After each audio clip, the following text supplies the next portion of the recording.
Hi hello friends, welcome back to my channel அரசுபை அஞ்சர்பெட்டி. இன்றைக்கி நம்ம கேரட் வச்சு ஒரு மால்புவா ரெசிபி தான் எப்படி செய்யுதுன்னு பார்க்க போகிறோம். இதுக்கு நான் 3 கேரட் எடுத்திருக்கேன். 1 கப் அளவுக்கு ரவை, 1 கப் அளவுக்கு மைதா, 1 கப் அளவுக்கு ஜீனி, 4 ஏலக்காய், 1 கப் அளவுக்கு பால். இதுக்கு முதல்ல கேரட்டில் உள்ள தோலெல்லாம் சீவி எடுத்துடலாம். நான் நார்மல் கேரட் எடுக்காமல் நீளமாக இருக்கக்கூடிய நார்த் சைடில் கிடைக்கும் இந்த கேரட்டு, இது நான் எடுத்திருக்கேன். இது பிளெண்டரில் நான் சின்ன சின்னதாக பொடி பொடியாக கட் பண்ணிக்கிறேன். பிளெண்டரில் கட் பண்ணும்போது நமக்கு ஃபைன் ஷாப்பாக கிடச்சிடும். இதுலேருந்து நான் 1 கப் மட்டும் எடுத்து வச்சுருக்கேன். அதாவது ஒரு 2 ஸ்பூன் அளவுக்கு இருக்க மாதிரி நான் க்ரஷ் பண்ணி போடலாமேன்னு கொஞ்சம் எடுத்து வச்சுட்டு மற்றது எல்லாமே நம்ம மிக்சர் ஜாரில் போட்டு இது கூட தேவையான அளவுக்கு பால், 2 ஏலக்காய் இது எல்லாத்தையும் சேர்த்து நம்ம நல்லா அரைச்சி எடுத்துகிட்டு வந்துடலாம். இப்போ நம்ம அரைச்சிட்டு வந்த விழுதில் மைதா, ரவை, கொஞ்சமாக சால்ட்டு இது 3த்தையும் சேர்த்து எடுத்து வச்சுருக்க பாலையும் ஊற்றி தோசை பேட்டர் கன்சிஸ்டன்சிக்கு நம்ம மிக்ஸ் பண்ண போகிறோம். இதில் நான் எடுத்து வச்சுருந்த கேரட்டையும் ஆட் பண்ணிட்டேன்.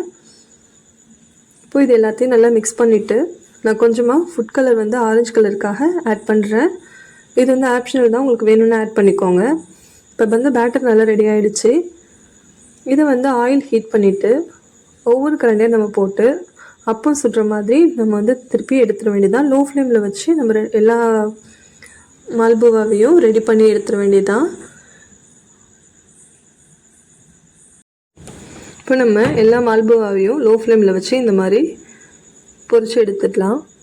இதுக்கு நம்ம சுகர் சிரப் ரெடி பண்ணணும். சுகர் சிரப்புக்கு பார்த்திங்கன்னா சுகரை பவுலில் போட்டு 1 கப் அளவுக்கு நம்ம தண்ணி சேர்த்துடலாம். அதில் 2 ஏலக்காவை சேர்த்து நல்லா மிக்ஸ் பண்ணி குலோப் ஜாமுனுக்கு நம்ம சிரப் ரெடி பண்ணுவோம் இல்லையா, அந்த கன்சிஸ்டன்சி ரெடி பண்ணிக்கலாம். நான் சுகர் கொஞ்சம் கேரமலைஸ் பண்ணி சேர்த்தேன் இந்த கலர் வரணுங்கிறதுக்காக. இப்போ எல்லா மால்புவாவும் ரெடி பண்ணது எல்லாத்தையும் அதில் போட்டு 2 to 3 மினிட்ஸ் மட்டும் டிப் பண்ணி எடுத்துட்டா நம்மளோட மால்புவா சூப்பராக ரெடி ஆகிடும். இது மேலே நம்ம குலாப் ஜாமுன் சேவ் பண்ணுற மாதிரி சிரப் ஊற்றி நம்ம சேவ் பண்ணலாம். கண்டிப்பாக நீங்களும் இந்த மால்புவா ரெசிபி செஞ்சு பார்த்துட்டு எப்படி இருக்குன்னு சொல்லுங்கள். சாப்பிட்றதுக்கு ரொம்பவே சாஃப்டாக அண்ட் டெலிஷியஸாக இருந்தது. ரொம்ப ரிச்சான டேஸ்ட்டில் சூப்பராக இருந்தது. செஞ்சுட்டு நீங்களும் எப்படி இருக்குன்னு கமெண்ட் பண்ணுங்கள்.